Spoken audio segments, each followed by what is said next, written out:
Harker from Japanese Knotweed Expert. Here we are, we're surveying for Japanese knotweed in this garden. Now the client doesn't think there is any Japanese knotweed, but they're looking to sell the property. And on the TA6 form, the property information form, it asks, has the property been affected by Japanese knotweed? Now you've got three options.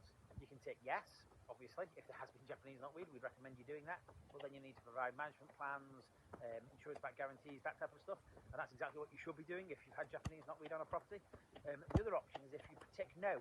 Now the problem with ticking no is the guidance quite clearly shows that there mustn't be any Japanese knotweed, not only within the garden, but also within 3 metres of the boundary, and that also includes the rhizomes, so not just visible growth but underneath growth. So if you tick no and any Japanese knotweed springs up, then the issue you've got there is the issue is that you could get sued, or you will probably be sued by the new owners, and the average claim in the UK at the moment is about £32,000, because it's classed as misrepresentation, and there's plenty of no-win, no-fee solicitors that will jump on that and take that claim to the court for the new homeowner. So yeah, it is a big deal, and it is important that you do get a survey.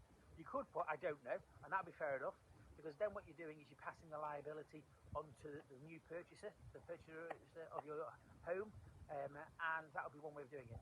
But like I've always said to our clients, if you're buying a house and it says I don't know on the form, then I'd be recommending to get a survey, because what they are doing is passing that liability off, and it is very difficult to prove it. If there is Japanese knotweed, it's very difficult to prove that they did know it. It isn't always impossible, but it is difficult. We've been looking around this garden for about an hour now, and we can't find any Japanese knotweed. Typically the surveys take between half an hour and 2 hours, depending on the complexity of the garden and what's involved. But obviously we've got to go into the neighbouring gardens as well, and that's why they take a while, especially when you've got big hedges like this, because you've got to look over the tops of those hedges and the neighbouring gardens.